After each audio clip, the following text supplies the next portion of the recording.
there. My name is Dan Kohn. I'm the executive director of the Cloud Native Computing Foundation. We are the part of the Linux Foundation that focuses on Kubernetes and other cloud native technologies. I'm very excited to be here in Korea and to get to tell you about Kubernetes. I see on the agenda that there's already have been a number of talks. And so I will try and give you a little bit of a high-level background and experience. I also want to share with you the very exciting news that CNCF will be holding our first ever event here in Korea in December. Yes, we're very excited about it. It will be the week of December 8th, and you'll see a lot of announcements about that. But we are very excited about the uptake of Kubernetes in Korea. I think that there is a lot of demand, and so we're very happy to work with you. So a quick background, CNCF is just 3.5 years old. We've had an enormous amount of growth during that time. We started with just 28 members, but I want to call out NCSoft, which was one of the founding members of CNCF and one of our first end user members that was showing the value of Kubernetes for gaming. And today, 3.5 years later, we now have over 440 members. And so we have grown a huge amount during that time. We started with Kubernetes as our first project. We now have 23 graduated and incubating projects. We have a maturity level where we say our 6 graduated projects are suitable for every kind of company.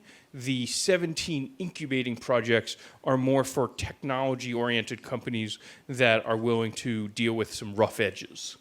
And you can see our 17 platinum members that provide a lot of the funding for CNCF. We've been very happy to have the support of Samsung SDS for the last 3 years.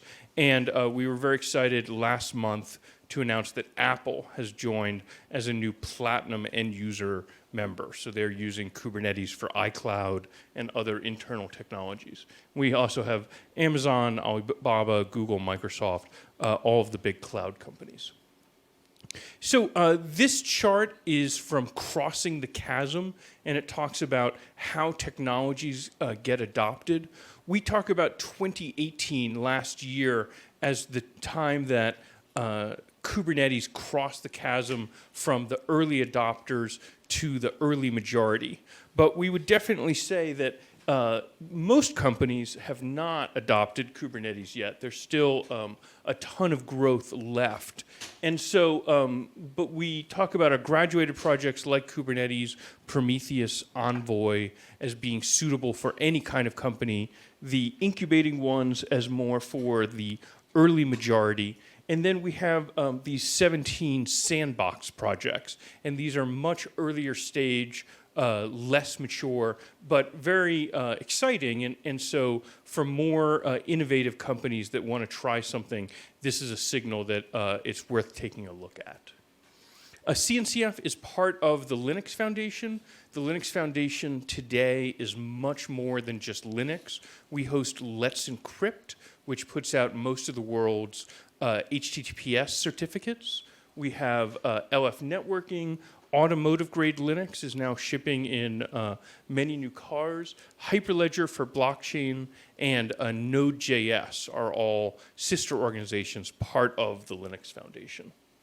I'm going to go through this chart in more detail in a moment, but this is a look at the history of the cloud over the last 20 years and the rise of cloud native. And we define, the simple definition of cloud native is microservices, dividing your application up into different parts, containerization, where each of those parts run in their own container, and then orchestration, having a central system, generally Kubernetes, that can keep those different parts running the correct way.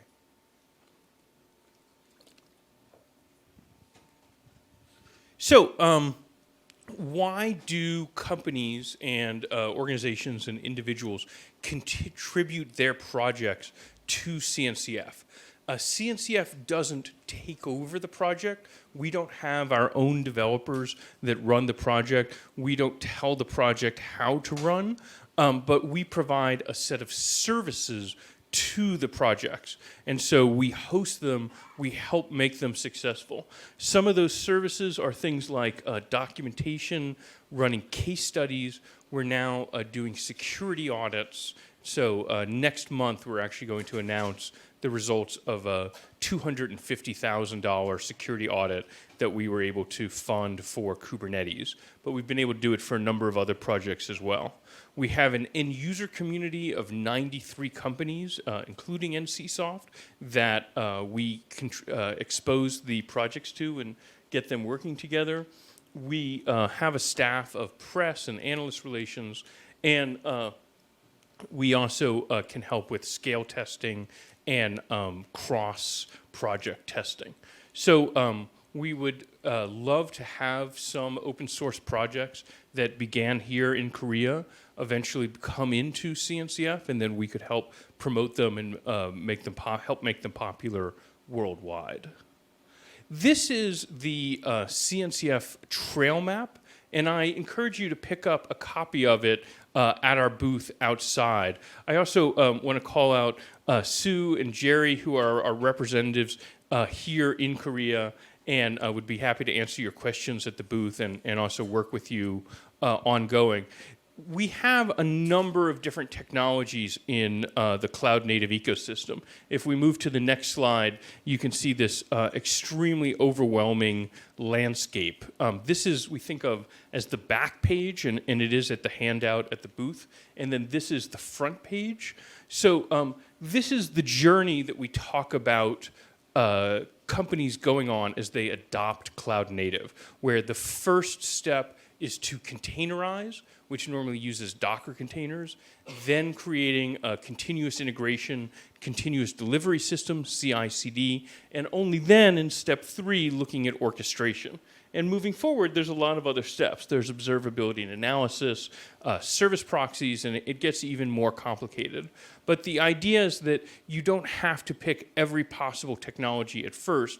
You can get started just with containerization and then move down. And at each step, we definitely encourage you to look at the CNCF technologies, the CNCF hosted projects, but there's no requirement to use them. There are a number of commercial vendors that offer alternatives to these. There are other open source projects that are alternatives to these. We hope that you'll at least consider the CNCF projects, even if you decide to go in a different direction. And so we have created this landscape. This version of the diagram is kind of so overwhelming. It's not so useful, but at the very top, you can see the URL l.cncf.io. That's L for landscape. And you can put that into your phone or your computer, and it creates an interactive version of the landscape. And for each of these projects, you can click on it and see how many committers, how many contributors they have, how many stars, the most recent tweets, when it was last updated, a lot of information to help you keep track of different projects in the ecosystem. And this has now become a very popular tool. I just saw this morning that we've had 700 different tweets referencing this interactive landscape. And we've had over 50,000 people in the last month connect to this site and make use of it.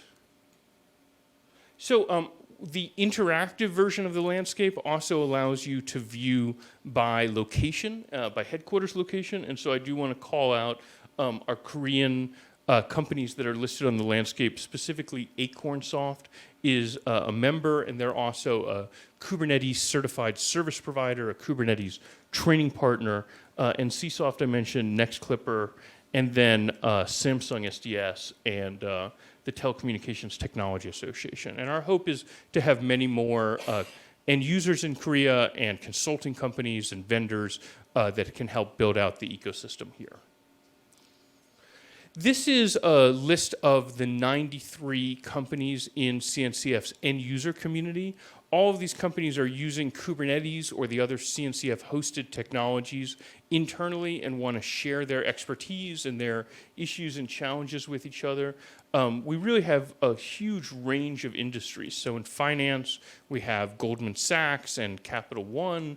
We have Ant Financial. We have Amadeus in the travel world. In publishing, we have the New York Times and Reddit and Wikipedia. So it's been a really great experience to grow from just 3 companies in our end user community, including NCSoft, 3.5 years ago to 93 today. This is a look over the last few years of both Google Trends and WeChat, of showing the adoption of different technologies and the level of interest, and that growth continues today. And I just want to say at a very high level why people are excited about cloud native. I'm just going to check my notes here because my Korean is unfortunately a little rusty. But the 3 big ones are the efficiency, so that you can run the same workloads on a smaller number of servers, that you define for each workload, for each part of your application, how much it needs to run, with how many copies of it you need, how it needs to respond to demand, and then the central orchestration platform automatically and dynamically responds and allocates out the applications to the servers. And then the second part is the resiliency, that as part of that you can automatically respond to failures of individual machines and data and racks and even whole data centers. But really, the most important reason that companies are adopting cloud native is it allows a higher velocity of software development. That the old process of dealing with a monolith and having it take several months in order to get a change accepted and rolled out to your customers just doesn't work against faster moving competitors. And so the idea of cloud native is being able to automatically test your software, automatically deploy it, roll it out, and then if there's problems, the ways that you can roll it back and deal with those. And so that concept of software velocity is really essential to being able to compete today, as every company is a technology company, that it's not just vendors that are dealing with this, but every company in every industry is trying to be able to get better at writing and deploying their software. So a few other programs that CNCF provides to help build out the ecosystem. Maybe the most important one that we've deployed is called Certified Kubernetes. There are now more than 90 companies that have and organizations that have gone through this process to show that their version of Kubernetes passes the conformance suite and supports all of the necessary APIs. And so you can go to this webpage, cncf.io/ck, and see that list of companies and the process. It's free for nonprofit organizations and community distributions in order to, there's no charge for CNCF members. But this is a kind of ecosystem enablement to ensure compatibility between different versions of Kubernetes that has been quite helpful, we think, for building out the community. And this is too out of date, but you can see the 88 companies listed here. And I don't think we yet have Korean vendors here, but we very much hope to. And by the time I'm back in December, I hope to see multiple Korean companies listed here. And then we've invested a lot of resources into our training and certification process. And so we definitely would encourage you to consider this. The work has been localized into Korean, and so it is, we offer both an online training that's in English to help educate you, but then once you become familiar with Kubernetes, you can take an online exam called the Certified Kubernetes Administrator. And what's neat about it, it's not a multiple choice exam. Instead, you actually connect over the course of the 3 hours to 7 live clusters. And you need to install Kubernetes and configure it and debug it and demonstrate that you have the expertise. And then there's a proctor that's looking at you through the webcam through that process. And when you pass it, you become a certified Kubernetes administrator, which is very, very helpful today for getting hired. There's a huge demand for CKAs around the world. And then companies that employ 3 or more CKAs can become a Kubernetes certified service provider, a KCSP, which is a way of demonstrating that their expertise and that they can help other companies. So here is the KCSP program, and the URL at the bottom lets you see more about that. And here we just passed over 100 companies that have become KCSPs. So I mentioned Acorn Soft here in Seoul is one of those. But we've been, and also Samsung SDS. So we've been very pleased to work with these companies. We now have these partners in over 25 countries around the world, and we think this program will continue to grow. I want to mention a new expansion, a new area that CNCF is working on. We've been very successful in cloud computing and in enterprise software computing, but the next kind of area that we're focused on is telecoms. And SK Telecom has been a real innovator and leader in this space that we're excited to work with them and others. And we have launched a telecom user group and what we call a Cnf Testbed.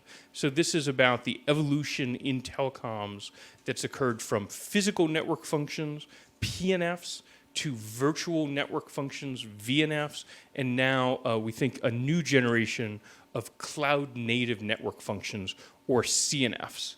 And so in this testbed, which is entirely open source and available online, you can take CNFs, open source CNFs that come from the ONAP project, and show them running in virtual machines on top of OpenStack, on top of bare metal servers, and then take the identical networking code, package it as a container, run it on Kubernetes on top of the identical bare metal servers, and look at the differences, the performance characteristics, but also some of the challenges involved in networking, interoperating between the two. And so this is a very active project. We have a number of carriers and all of the biggest vendors around the world that are quite excited about this, that we are going to continue to invest in it. CNCF runs a number of events around the world. We were very happy to just hold KubeCon Cloud Native Con in Shanghai last month with 3,500 attendees. We will be holding our largest ever event in San Diego, California in November. And we're expecting more than 12,000 people to attend that it will be actually the largest ever open source developer conference. And so I hope that some of you and some of your colleagues would consider making the trip to California. We have people come from all over the world for it. And then we're going to be back in Europe in Amsterdam in March, the end of March 2020. And so when you look at our conferences over the last 4 years, we started with just 500 people in San Francisco at the end of 2015. That doubled to Seattle, and we had then in 2017 we had 1,500 in Berlin, and it quadrupled to 4,000 in Austin. We then had 8,000 in Seattle and over 4,000 in Copenhagen, and we held our first ever event in China in 2017 with 2,500. And now for 2019, we had 3,500 in China, we had 7,700 in Barcelona, and we're expecting more than 12,000 in San Diego. So a little hard to predict where it goes from here, but we do think that these events are incredibly valuable for helping to bring together different parts of the Kubernetes and other cloud-native communities to share expertise and to give people a new chance to learn about different areas. Okay, so that's the background on CNCF. I'm then going to just spend a little bit of time and give you a brief history of cloud computing and how Kubernetes and CNCF fits into that. I will just say up front that this is my personal history. Different people have different experiences on this. But back in the year 2000, I was a venture capitalist in Silicon Valley. And companies would come and say, okay, we have this idea. They wouldn't say for an app. They would say for a website. And that they would need $2 million or $4 million in order to buy a number of servers from Sun in order to meet the demand that they thought their website was going to have. And so as a result, Sun was incredibly successful. They had a very high stock price. But it was very challenging for new companies to get started because very few companies could succeed in raising the money that they needed to buy enough servers to support that. The key idea is that the building block of the application was a physical server. And the time it took to get installed was you calling the salesperson for Sun and then waiting weeks and weeks for those servers to get installed and then for you to manually configure them and hope that you didn't run out of supply. So in 2001, VMware came out with their virtualization technology. And I want to emphasize that the companies and organizations that I mention here were not necessarily the ones that came up with each of these ideas, but they were the ones that popularized it and had the most success. Sun was not the first company to make physical servers. Presumably IBM was. For virtualization, IBM had virtualization on mainframes in the 1960s, but VMware was able to bring it to x86 servers and just create a huge amount of demand and interest in it.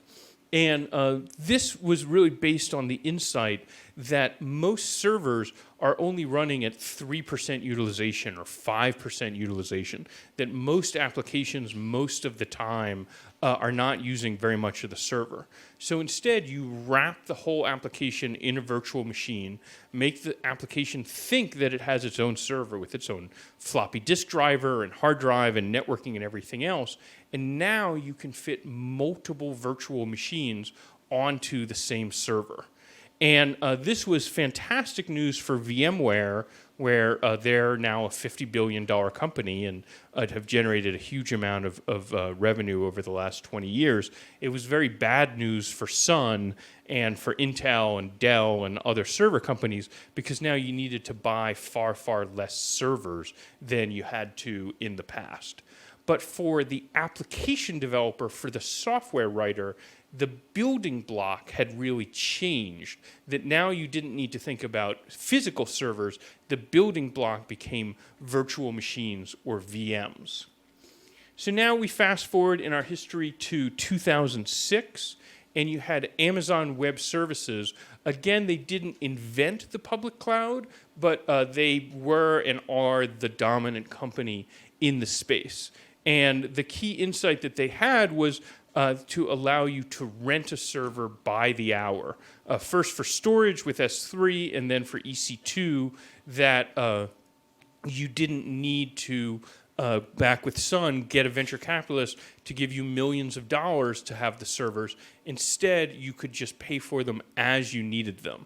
And so it changed the way that you interacted with servers from it being a capital expenditure that you had to pay upfront to an operating expenditure, from CapEx to OpEx. But interestingly, the building block did not actually change. It was really the same thing as VMware, that it was still a virtual machine. It was just called an AMI, an Amazon Machine Image, instead of a VMware VM. but certainly had just a massive impact on the industry. And then in 2009, a company came along called Heroku, and this was very popular for inventing or popularizing the concept of a PaaS, a platform as a service. And for many of us, this was really our first experience with DevOps and with the idea of continuous delivery, where it used to be that when you would make a change to software, it could take days or weeks to get deployed up into the cloud and into customers and have all of these processes and manual processes along the way. And so the magic, the first time that you were able to type git push Heroku and less than a minute or two later see that application live was really just a huge impact on many of us. I'll mention that this was a startup that actually had a whole different business model. They had an online code editor to allow multiple people to collaborate together. And just as a little side thing, it allowed you to deploy automatically. And so it's just a fascinating story. They made what they described as an epic pivot away from the code editor and toward the code deployment. And I think this, as a company, just had a huge impact for many of us on how we think of deploying software. Okay, so we're halfway through our history, and what's interesting is that all four of these companies were private, for-profit companies. The next four that we're going to see are all open source. And so the next one is in 2010, OpenStack. We have Jonathan in the front row. And my very simple explanation of OpenStack is that it was trying to take some of the innovations of VMware, of virtual machines, and of AWS, and combining those together, but in open source, in making them available for free, that people could collaborate together, that was available to anyone to use and any vendor to participate on.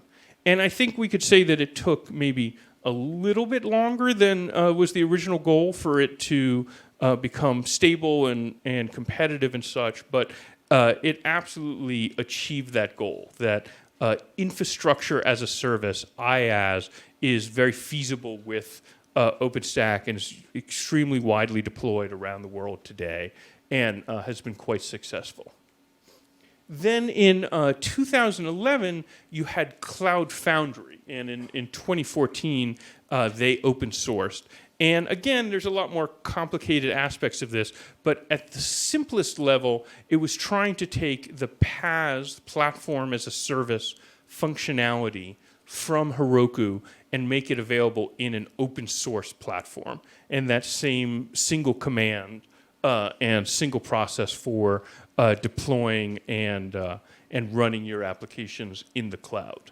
And Cloud Foundry is a sister organization of CNCF in the Linux Foundation. It continues to have an enormous amount of adoption. There's also, just in the last few months, the major backers of Cloud Foundry have announced that they're taking their own orchestration platform out from it and moving to Kubernetes. And so Cloud Foundry, though, remains as a whole set of layers on top of Kubernetes, providing this PaaS functionality on top. Then in 2013, you had maybe the most surprising step along this process, which is Docker came along with the idea of containers. And you have the guy Solomon Hykes, who had his own cloud company called .cloud, and it was kind of competing with Heroku and a few other entries out there. And he started playing with some functionality that was already built into Linux. And so one of the most interesting things about this is that when you look at Docker, you can say, okay, well, what was really so innovative about it? Because C groups had been built into Linux over the last decade. It had been added by Google as part of their internal container work. You have the Union file system, actually that came from the University of Stony Brook and IBM, and allowed you to have layered file systems LXC had also IBM, I believe, and a number of other contributors. But I draw the analogy to Tim Berners-Lee and the World Wide Web, where when you go back to 1990 and you say, what was really so innovative about the World Wide Web? It had HTTP, which was just a simplified version of the protocol FTP. It had HTML, which is a simplified version of SGML, an international standard at the time. And it had URLs of a single text string to allow you to describe an address. But it was really not that big of an insight.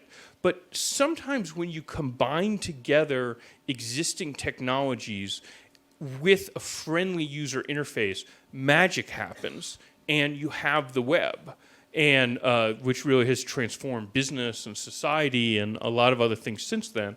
And I would really say something similar about Docker, where it took an existing set of technologies, but by creating a friendly user interface around that, solved a huge number of problems. And so I describe Docker as the technology with the fastest developer uptake ever. I don't know that there's any thing that's ever been installed by as many developers and used by it. And the fundamental problem that it's solving is that you hire a new developer into your team and you have this long list of instructions of how she needs to install all these different software packages, all the dependencies, all of the different parts of the application. And she goes through and spends her whole first day just configuring that. And around halfway through, she runs into some error. And she goes to the experienced person on the team who might have a long beard and says, hi, I ran into this error. And he says, yeah, it works for me. And so what Docker did is allow you to take the environment that worked for the existing team and exactly replicate that onto the new environment. And so it started out back in 2013 as just a development tool, as just a way, among other things, it's a packaging tool. It's a way of packaging together all the different parts of your application that are necessary to make it work. But as soon as you start using it in development, you realize, oh, wait a minute, it's working in development. It would be great if I could use this in test as well and make sure that on my continuous integration servers, I can exactly replicate the environment so that if my tests pass, I have confidence that it works in the development environment. And then once you get that working, it's a really natural step to say, boy, it would be great if I could run these containers in production. And to say, if I could exactly replicate my environment, even if some of my developers are using Mac and some are Windows and some are Linux, and if my production environment is probably Linux, but if I could pass around these different containers. And so unlike virtual machines, they don't each have their own operating system. They're much lighter weight. They don't have to do things like emulate floppy disk drivers the way that VMware does.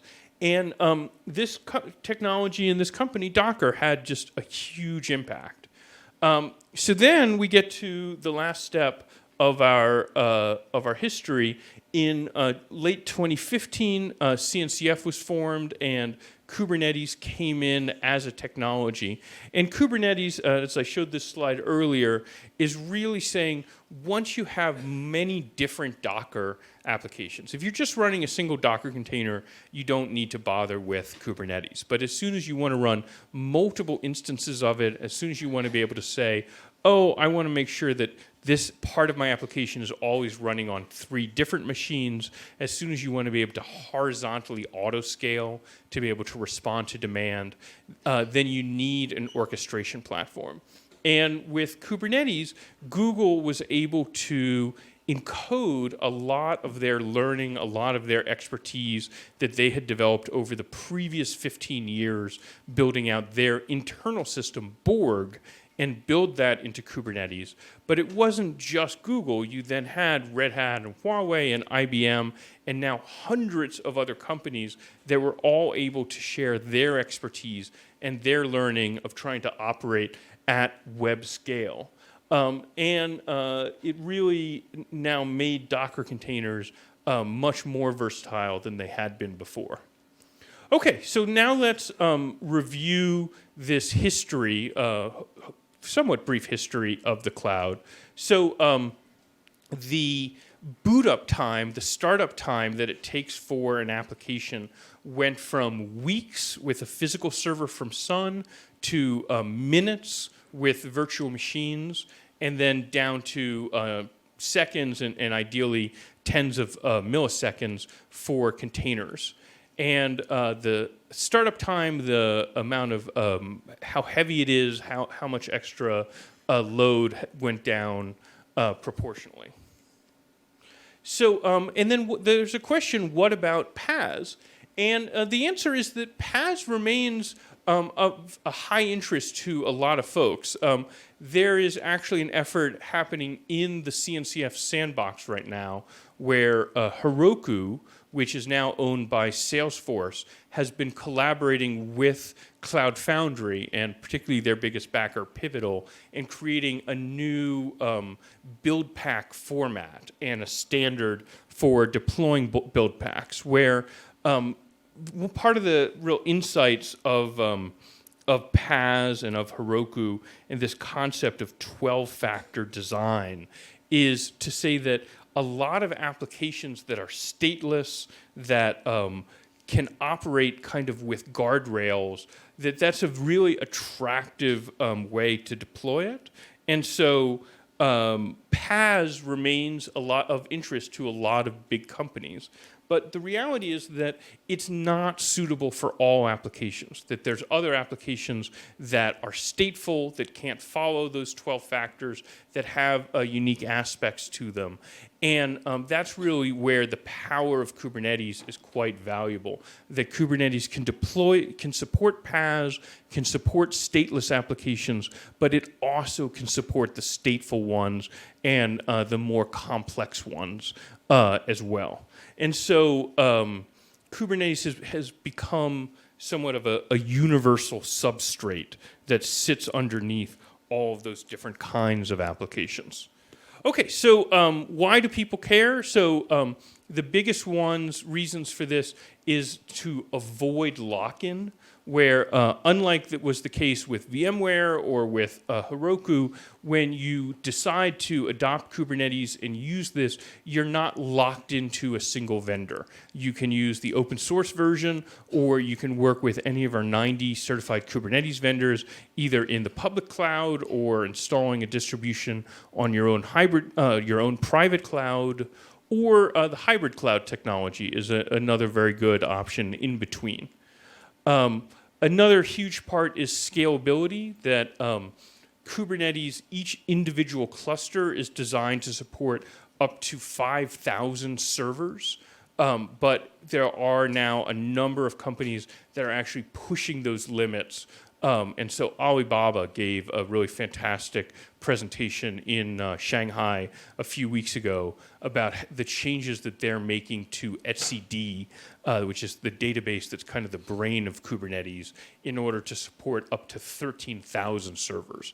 And so Alibaba is now changing from the internal container orchestration system they had built out over the last decade called Sigma, and adopting Kubernetes. And to support their 11.11 day, they need to move up to even higher levels of capacity. Of course, most businesses never need to operate at that scale, but it is fantastic to know that Kubernetes can scale all the way down to just a couple servers and then up to just a mind-boggling large demand. And there's a great statistic from Google. It's about 5 years old now, but they start on average 3,300 containers every minute. But that's on average. At peak times, it's many, many times more than that. This is my chart to illustrate microservices, the idea of splitting up your organization, your application into different parts, which is quite valuable as your team gets bigger to allow those different parts to interoperate. I do want to give a shout out to these pirates that it was so much effort to get those containers onto those boats. And then another huge aspect is resiliency, that you can have the individual containers fail, the servers, the racks, the data centers, and when you've set things up correctly, you can survive all of those things without any impact. At our event in Barcelona 2 months ago, someone from Spotify gave a great keynote presentation talking about how they accidentally deleted several of their clusters representing thousands of different servers, and their customers never noticed. The system automatically routed around that damage. And then this is the slide for orchestration, talking about having a centralized system that can manage all of those different parts of your platform. So that is my very brief history of the cloud. It's hopefully useful to you in thinking about why containers and cloud native and Kubernetes have been adopted over the next several years. Here is my Twitter handle and my email address that I'd be very happy to hear from you. And as I mentioned, Sue and Jerry are representing CNCF now here in Korea, and they'll be at the booth for the rest of the day and are very available to you. And then I hope to see many of you and your colleagues here in Seoul the second week of December, that we are very excited to host our first event here. And we're expecting more than 1,500 people. And then we very much would like that to become an annual event that can help bring together all of the experts and knowledge here. I'll also just mention that for that event, it's going to have 2 tracks, a beginner and an advanced track, and that we're expecting half of the speakers to be local from Korea and the other half to be international experts who come in. And so by the end of July, you should see the call for papers, the CFP open up for that. And so we very much hope that many of you will consider participating. So thank you all again for having me here, and I look forward to seeing you in December.